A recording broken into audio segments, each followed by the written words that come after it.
What's good, everybody? The Washington Wizards lose 119-109 at home against the Magic for their 16th straight loss. Lord Hammers, let's talk about it next on Locked On Wizards. You are Locked On Wizards, your daily Washington Wizards podcast. Part of the Locked On Podcast Network, your team every day.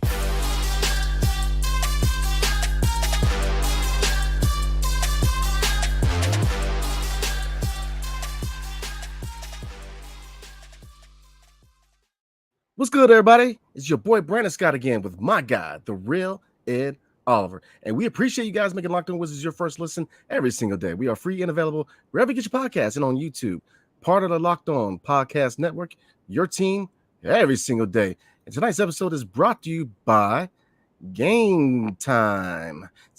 Download the Gametime app, create an account, and use code LOCKEDON for $20 off your first purchase. So, the Washington Wizards dropped 119-109 at home against the Orlando Magic, a very winnable game, but 16th straight loss, which ties the franchise record for most losses in a row. So, where did it go wrong for this game? And I guess what are the odds we get to 17? Really, well, one thing I want to say is congratulations to Kyle Kuzma for reaching 8,000 points. Yep. I know a lot of people in the comment section said that we didn't congratulate him or he was not congratulated for reaching 8,000 points. That is a great milestone in his career, so we're super happy for him. But regarding this game, you said reaching how many wins? No, it was, I guess the record is 17 losses in it. 17 losses in a row? Okay. Yes, sir. Yeah, I can see them reaching 30. There's only 21 games left or 20 games left. But actually, yeah, I can see them reaching like 20 losses in a row, something like that. I wouldn't be surprised at all. But as far as the game, it was really the third quarter. It's really disappointing because they started out hot, man. Kyle Kuzma started out hot. Corey Kispert was cut to the basket. Deni had a nice dunk and transition in that first quarter. Like, they were rolling on all cylinders. They were moving the ball. Jordan Poole had an efficient first half. He looked good coming off the bench again. He had a solid night scoring the ball with 26 points. But, it was disappointing because it was another good start in that first half. That second quarter, they looked good. And then the third quarter is where they struggled. Again, kind of like with Wes Unseld Jr., it looked kind of similar to that, where the offense is just stagnant. Yeah. The defense is non-existent. And they're just struggling to get stops. And that's what really happened with the Magic. In that fourth quarter, too, didn't help either. They lost the third quarter 31-18. They lost the fourth quarter 35-26. And then Mo Wagner literally had 10 to 15 points in the fourth quarter alone. Yeah. So I know they didn't have Bagley tonight. I know they missed their one center other than Rashawn Holmes. And Rashawn Holmes, he stepped up. He gave some good effort tonight, but we just weren't able to stop Mo Wagner down the stretch at all. Another disappointing loss. I mean, I thought Johnny showed some flashes. He did miss some layups, and we're going to talk about him in the comments later. But as far as the game, I mean, you look at the way they end the game, they're not able to get stops. The offense is stagnant. I know people are complaining about the Tyus Jones and Jordan Poole backcourt, how they're just, it's kind of just isolation ball towards the end of the game right now. That's just the way it looks, unfortunately. It's just like your turn, my turn. Kuzma gets up a shot at Jordan Poole or Tyus, and then the bad shot or the shot selection, the miss, it converts into a transition basket for the Magic or the other team. So that's a big part of the reason why they're losing these games down the stretch. Just the shot selection and just the stagnant being the offense being stagnant down the stretch, and then the defense just being, them being cones defensively down the stretch there. Jalen Suggs getting to the basket, he ended up with 19, Franz Wagner with 28, and Banchero Palo with 25. Yeah. That's the matchup that I talked about last night. Just how can they contain Palo? It's hard to do that, of course, and then Franz as well. Tonight they had a hot start and they just weren't able to finish it off. They allowed the Magic to shoot 44% from the three. The Magic shot 90% from the free throw line as well. We got out rebounded 42-35. I know there was no Bagley tonight, and we gave up 56 points in the paint. Our largest lead tonight was 21, so it kind of was like a Wes Unseld Jr. special. Yeah. Before I start, man. Yeah. Definitely. Look, y'all. I've been under the weather, man. So, I forgot to mention Kyle Kuzma. That's on me, man. But look, definitely congrats, my man Kuz. Very special milestone, man. So definitely congrats to my man Kuz. Good to see him do it in the Wizards uniform. So definitely congrats. Looking at the game, you know, we can't really get on West anymore about the lack of adjustments and losing steam in the fourth quarter. And in this, in the event of this game, the third quarter, we came out flat in the second half, man. And like you said, we couldn't get stops. Orlando pushed the pace, and usually that's one of the strategies that teams use to hurt us, man, because we are so abysmal in transition that all you got to do is be fluid ball movement and a fast offense, and you can catch us off guard. And that's what Orlando did, man. They showed chemistry. They got a nice young team. I believe, I don't know how many, maybe a month ago or 2 months ago when we did a crossover episode Locked On Magic, man. And I told him, I said, look, you guys got a nice young squad, man. I mean, this is definitely, where we want to be. They have a team that it's going to be good for the next 3 to 5 years, in my opinion. But for us, we're up 21. I mean, we were talking about before the broadcast, I thought it was in the bag. Like in the first half, I was like we're gonna break the streak tonight. And and just the fact that we lost the lead is just just continues to be the same issues we've had all year long, regardless who the coach is. And like I said, talking about Coach Brian Keefe, the lack of adjustments, man. Same thing I said about Wes. I'm a big believer in Brian Keefe. I definitely want to see if he can show that he can be that head coach for us long term, but I got to see something more, man. You know what I mean? Because, and I get it, you can really use the excuse for both Brian Keefe and Wes Unseld Jr., man, where the roster is kind of in flux. So, you really can you be really too harsh on them to a certain degree? Yes and no. I still think you need to make adjustments regardless who's on the roster, man. But looking at the individual stats, Tyus Jones was not his best game. 6 assists, not bad. We're kind of spoiled, right? We're used to the 10 plus assists a night, and he's kind of cooled down in that regard. But 7 points, 3 rebounds, and 6 assists. Corey Kispert, again, he's kind of cooled down too. 19 minutes played, only 8 points, shooting 2 for 6. Bilal, he's still ramping up offensively, so 7 points, shooting 2 for 7. Deni, it wasn't a bad game. 14 points, 7 assists.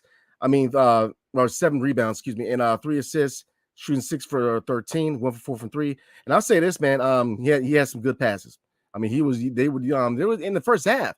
There was a point in the first half, man, where Kuz and Deni were throwing some nice flashy passes out there, and they were having fun. I was like, man, they're gonna break this streak tonight. And then it was stagnant in the second half, man. So, like I said, Deni, the vision, you just gotta love the vision, man. And then Corey Kispert, the small ball 5. Obviously he did what he could. But not a bad night. 25 points, 5 rebounds, 4 assists, shooting 10 for 19. So you can't hit him on efficiency. 3 for 6 from 3. So had a really good night. Like I said, he had, him, Poole, and Deni were big reasons why that first half was amazing. But then I guess the whole team was the reason why the second half just kind of stank, man. So, and I guess looking at the second unit, Jordan Poole continues to impress, man. In his new role as 6 man, 26 points, shooting 9 for 19. He has found renewed purpose in DC, man. And I love what I see from Jordan Poole, man. Rashawn Holmes, he has been kind of a non-factor offensively, but tonight he held his own to a certain degree. 12 points, 5 rebounds, shooting 5 for 6. He is limited offensively, but he did his thing, in my opinion, considering.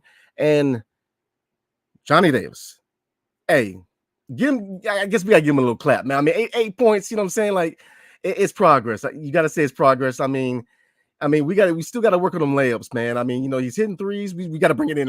We got to work on those layups a little bit, man. But it's good to see him get this, not 3 points, not 2 points, to get 8 points. Now let's build on that, man. I definitely still hold out hope that he could figure it out. But Shamet, man.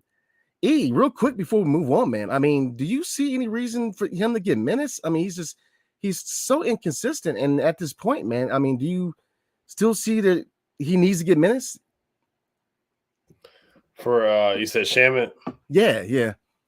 His minutes were going down when West was here. The same thing with DeLon Wright. DeLon Wright's gone now, but Shamet gets 16 minutes again. We'll see what happens. Yeah.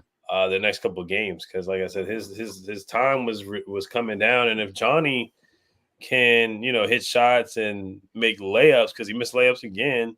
Yeah. Let's say he makes the 2 layups and goes 4 for 7 instead of 2 for 7, then he's got 12 points right there.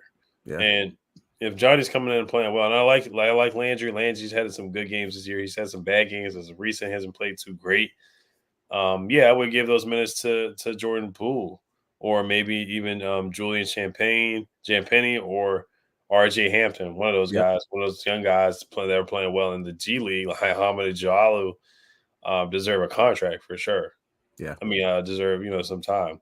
But to answer your question, Landry, it's kind of like with DeLon Wright. I think they should maybe they should decrease his minutes. If Johnny's starting to play better and play with confidence, then some of the Landry Shamet minutes should go to Johnny Davis or Jared Butler. Yeah, Jared Butler wasn't even on the team tonight. Well, I know, man. I mean, I agree with you. You definitely have to allot those minutes to a young guy, and it's gonna be interesting to see what they do long term, because he's not an inspiring deal. He's got a couple of years left on his deal, man. So, we'll see if he ends up being a trade candidate in the draft. We'll see, man. It's gonna be interesting to go forward. But we're gonna get into comments, man. We already recapped the game, so we're gonna get into comments like we always do. But before we do, tonight's episode is brought to you by Nissan. So are you the kind of driver that likes to push things a little further? Ever wondered what adventure could be around the next corner? Our friends at Nissan have a lineup of SUVs with the capabilities to take your adventure to the next level. So there are 3 big candidates here: the Nissan Rogue, the Nissan Pathfinder, and Nissan Armada. I'm gonna roll the Pathfinder, my favorite, your favorite, everybody's favorite, right? The 2024 Nissan Pathfinder has room up to 8, an expansive cargo capacity, and advanced available 4x4 capability, which is key where you live in a rural areas or somewhere where you need that capability, man. With 284 horsepower and up to 6,000 pounds of towing, when adventure calls, the Pathfinder is there to answer. So take the Nissan Pathfinder and even the Nissan Rogue and the Nissan Armada and go find your next big adventure. Shop NissanUSA.com. And Locked On has launched the first ever national sports 24/7 streaming channel on YouTube, and that's available on Amazon Fire TV and the Free Fire TV channels app. Locked On Sports Today is here for you 24/7, covering the top sports stories of the day with the local experts of Locked On, plus our national shows covering every league. Find Locked On Sports Today, now available on the Free Fire TV channels app. So let's rock into some comments tonight. So I guess we'll start with numero uno. Vaz says Johnny Davis can hit threes now, but can't hit layups. I mean, I'm with you. I mean, we all right. We're working, and they said on the broadcast, man, that his shot mechanics look better. Like the previous game where he hit that 3, man, that was nice shot form, man. So I've never seen a shot change so many times in the course of a career. You know what I mean? But it's finally starting to change a little bit. Like his release is not here; it's a little higher. So let's work on those layups, man. I think a lot of it does have to be nerves, man, because you can tell when he's missing, man. He is the hardest person on himself because, I mean, so confidence, just continue to, give the team good minutes, man. Keep working, and you're gonna get there. You know what I mean? The confidence is gonna get there, man. So just keep working, young man, for real. Mm-hmm. Yeah, I mean, the scouting report that the Magic had, they didn't even step out there. Like Joe Ingles didn't step out there on the 1-3 that Johnny made, and he made him pay for it. So I'm happy to see that. The last time they played the Magic, they were the team that was laughing at Johnny Davis on the bench and Joe Ingles, and he missed that mid-range shot really badly. All of it just went over the rim and hit the backboard. So it was good to see Johnny play with some confidence. Yes, he did miss some layups. Has to improve on that. The Lakers game, he missed layups. So a lot of things that Johnny has to improve on. There's definitely a confidence thing with him as well. You talked about the shot. The shot is definitely a unique shot. It's a different shot. He's changed it about 3 or 4 times. But it's good to see some shots fall for him tonight. 8 points.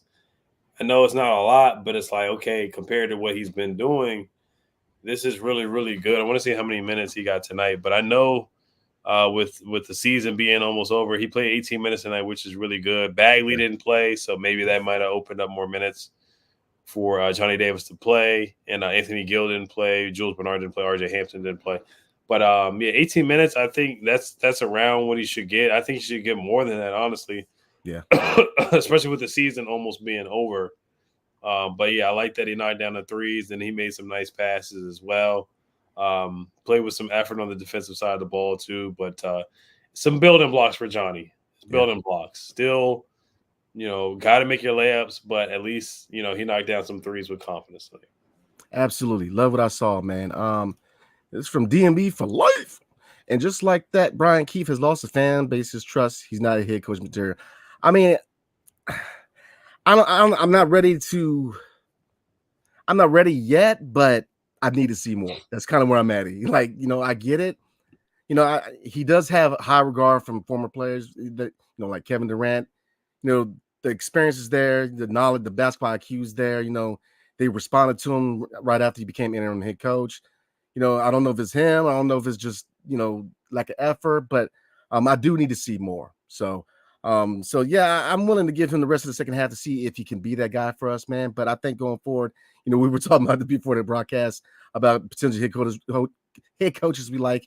You like Kenny Atkinson. I'm more of a Juwan Howard, Mike Budenholzer guy. But maybe we'll see. But I need to see more. Yeah, I mean the knock on Keefe right now is the staying with the same backcourt towards the end of the games. Yeah, I know Tyus is going to close, Jordan Poole is going to close, Kuz is going to close the games, Deni's going to close, and then most likely Marvin Bagley. But just the offense being stagnant towards the end of the games. He did make the adjustment to bench Jordan Poole. That's something that West never did. I don't know if the front office made that call on that, benching Jordan Poole, making him come off the bench and be a sixth man, or was that Brian Keefe's decision? So it's still early. The roster is just not good enough either. But one of the things is definitely just the end of the games, closing the games. Why is it so stagnant towards the end of the games? And the defense has been terrible throughout the games as well anyway. But just that Tyus Jones, Jordan Poole backcourt, can he come up with a different lineup to close games? I understand why he wants Tyus to finish the game because, Tyus is a good veteran. He weathers the storm, gets guys set up for good shots. But defensively, him and Jordan Poole are just not a good defensive backcourt at all. So, he's got to find a rotation in the lineup to finish games. Losing by 21, that is something that Wes Unseld Jr. has done a lot. And it's unfortunate to see Keefe do that as well. But like you said, yeah, Keefe has been endorsed by Kevin Durant and other people. And then, a lot of his defensive numbers with the Lakers, he helped the Lakers improve defensively as well when he was there.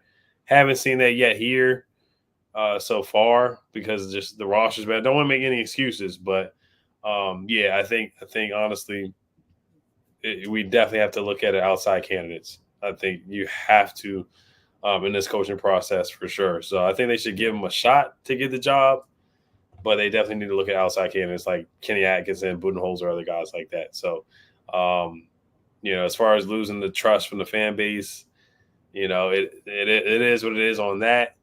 Yeah. But I still want to see some more. I mean, there's only 20 games left, 20 games left. So we'll see what he does. As long as he's developing guys, getting guys better, I think that's like the bigger picture for the rest of the season. Yeah, I agree, man. Don't be too hard on the guy, man, because he was kind of like, here's the job, man. Here's the roster you're dealing with. So, he there's only so much he could have done, man. So I wouldn't be too hard.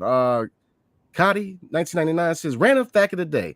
Since 2024 began, Johnny Davis is shooting 12 for 36 from 2, 4 for 15 from 3, 30 combined points, 14 fouls, and missed 9 total layups. I got to give it to you, man. Just the fact that you were able to find this, I mean, congrats. You are the man.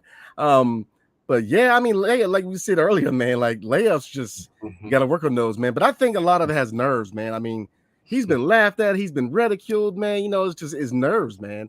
I mean, I played ball before, man. I've during the game, man, I've airballed a layup, man, because it's just nerves, man. So, I mean, it happens, man. I'm not, the guy's been through a lot, man. So, the more he plays, the more he starts, the baskets start dropping, man. His confidence will come along, man. So I'm not too concerned. Yeah, that's the thing. He's got to get playing time. That's the only way you get better. You don't get better by sitting on the bench. Of course, he's got to earn his minutes. The layups are inexcusable. This is another game where he's missed 2 layups. Yeah. Scotty said he's missed 9 total layups since 2024 began. And that's not good, man. Like, you got to make your layups. You got to finish your layups. That's one thing you got to do. finish your layups. 12 for 36 from 2, 4 for 15 from 3. Shooting numbers aren't looking great, but he's just got to get the reps. He's got to get the minutes to get better. That's the only way he can get better. So I'm a little happy with what I saw tonight. The threes, but you got to make your point blank layups. You got it, and that's what happened with Deni. Deni was struggling to make layups, but he got better. He improved. He's finishing through contact now. Now he's just going up and dunking it. Johnny's got room for improvement in that area for sure. Absolutely. But like I said, confidence is a big thing as well. That's a good point. Confidence, and he's starting to show a little bit more confidence. Absolutely, man. And confidence is a big thing with a young player, man. So we're gonna get into a few more comments before we call it a night. But before we do, tonight's episode is brought to you by Gametime. So you shouldn't have to worry about anything when you buy your tickets to your next big event, right? Well, Gametime is the fastest and easiest way to buy tickets for all the sports events and music, comedy show, and theater events near you with killer last-minute deals, all-in prices and views from your seat, and the best price guarantee. Gametime takes the guesswork out of buying tickets. So you can see the view from your seat before you buy, which is key. So you know exactly what to expect when you arrive and what your vantage point and view really, really is. All-in prices show your total upfront, so you know you're getting a great deal before you check out, because a lot of your other ticket sites, hidden fees is what gets you, man. It's not with Gametime. Buy tickets in seconds with 2 taps. Gametime has deals on tickets right up to the start of the event and even an hour after it starts. Ooh, it's the best place to find last-minute tickets. So take the guesswork out of buying tickets with Gametime. Download the Gametime app, create an account, and use promo code LOCKEDON for $20 off your first purchase. And terms apply. Again, create an account and redeem code LOCKEDON, LOCKEDON, for $20 off. Download Gametime today. Last minute tickets, lowest price guaranteed. So let's get into some more comments. This is from Desan. It says, what happened to Drew Gooden? Some people are saying he was placed on temporary leave for his comments on Ty's defense during the game a couple of weeks ago. He hasn't covered a game in almost 2 weeks. There's been a lot of noise as far as I know a couple of guys on the media side have called it, man. This is gonna be the last year covering the team. I don't know anything. This is kind of the first time hearing any kind of buzz about that, but I have kind of noticed that he's kind of been out of the game. But I actually chalked it up to maybe it was personal, family. You never know. But I mean, have you heard anything, E? No, I haven't. I didn't even know that he was. I don't know if he's on temporary leave or not. We'll see what happens next game. We'll see if he's on. Comments on Tyus' defense during the game a couple weeks ago. I mean, yeah, that would be ridiculous if they put him on leave. And that would be the unfortunate thing about, Monumental Sports. I know there's some channels where you have to be super positive. You can't critique players. You can't criticize players. And that would just be unfortunate, because being a play-by-play analyst or announcer, part of being a good analyst is being able to criticize or critique players, and saying that, hey, they have to do this better. So that would not be good if he was placed on temporary leave. That would be ridiculous. I haven't heard anything about that, though. I don't have any source. I haven't heard anything like that come out. I haven't seen anything anywhere on that, though. Yeah, same here, man. I hope that's not the case. You know what I mean? Because even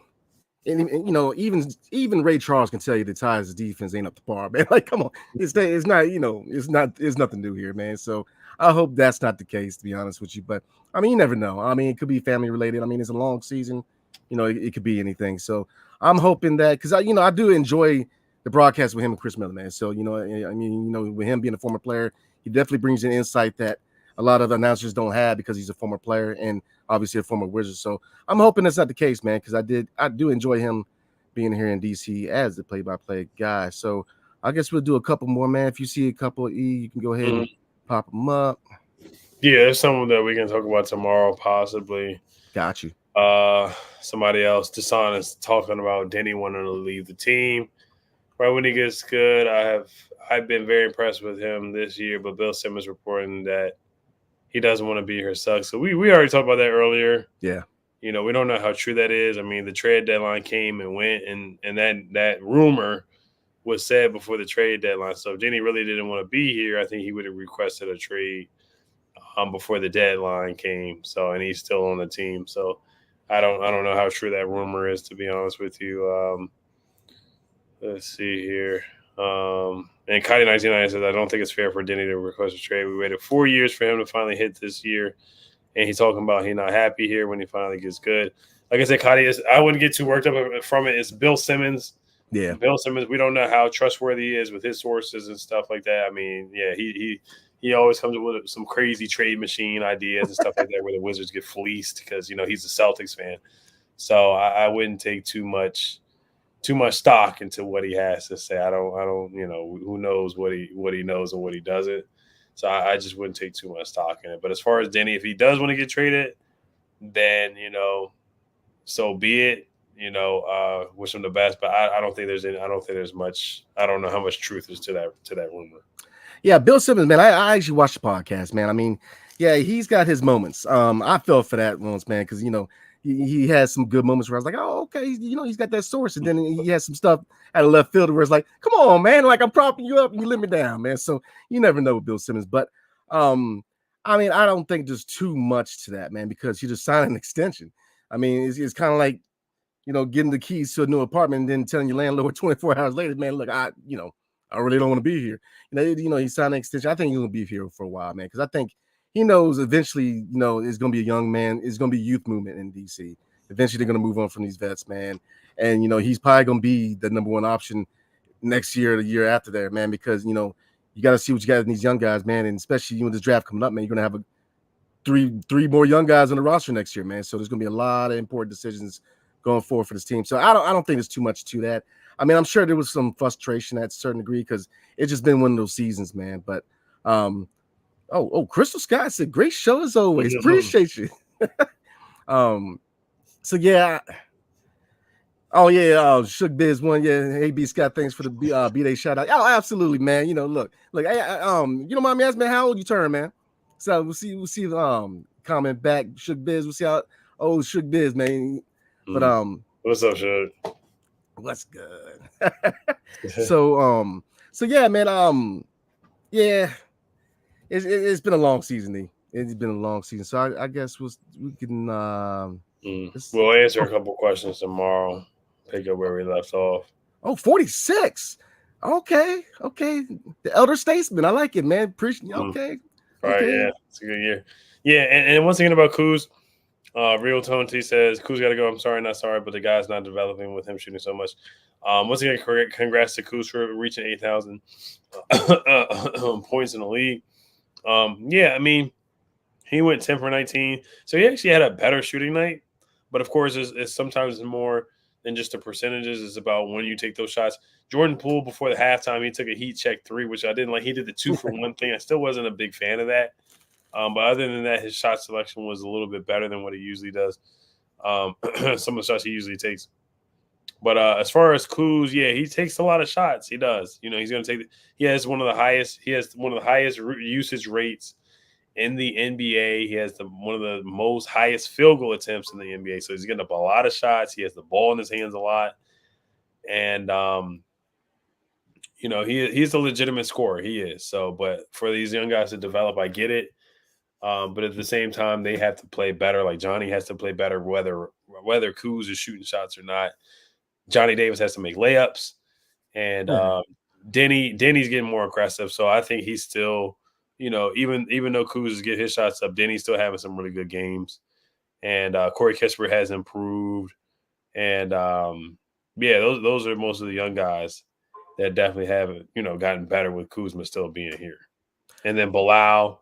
You know, we want to see him get more aggressive. You know, he still has his roller coaster up and downs for his rookie year. So, but I think the last 10 games of the season, I think they most likely will just sit Kuz like they did last year. They sat Porzingis, they sat Kuz, they sat Bill for the last couple games in the year, and they just let the young guys play. I think that will be the time that they really just let the young guys play when they really should have been letting them play a little bit more throughout the whole season. Yeah, I'm with you, man. And it's a very curious case with Kyle Kuzma, man, because on one hand, it's like he is that legitimate 20 points a game score that we definitely need, man. But, and if we weren't trying to rebuild, I would have no problem with Kuz being in DC. I've enjoyed him here being in DC. I'm a big fan. He's definitely become a complete player here in DC, and it's been dope to watch that transition from a role guy in LA to a complete basketball player in DC, man. So, he's already said, reaching milestones. I love it, but he's, like I said it before, man, he's just got to find ways to get everybody else involved, and he kind of, when driving the lane, he did a nice pass out, and I forget who he knocked it out to. I don't know if it was Jordan Poole, but he drove the lane and boom, popped it over the shoulder. And, so, he's got to, there you go. He's got to stop being so dependent on that jump shot. He is driving, he is driving more. So, as long, he's got to get all these young guys more involved, man, because, the first priority for his organization has to be development of our young core and setting the stage of an environment where development is big, because we have a lot of development on the way, man. We got 3 fresh new players on the way after this upcoming draft, and probably 2-3 more years after that, man. So we definitely have to create a developmental atmosphere. So before we roll, man, you got anything you want to cover? No, that's it, man. It's another disappointing loss, but we all know the goal is to get the best lottery pick. Well, we are very, very close to reaching. Oh, yeah. We are very, very close to reaching that goal, homie. I'm just trying to tell you. So, Locked On has launched the first ever national sports 24/7 streaming channel on YouTube, and now it's also available on Amazon Fire TV and the free Fire TV channels app. Locked On Sports Today is here for you 24/7, covering the top sports stories of the day with the local experts of Locked On, plus our national shows covering every league. Find Locked On Sports Today now available on the free Fire TV channels app. So, everybody, appreciate you guys rocking with us tonight. Hopefully, we try to break this streak, but obviously tomorrow we're going to do the preview for Friday night's game. But 16 straight losses, hey, it is what it is. But, definitely appreciate you guys rocking with us tonight. So, hail to the Wizards and peace. See you guys next time.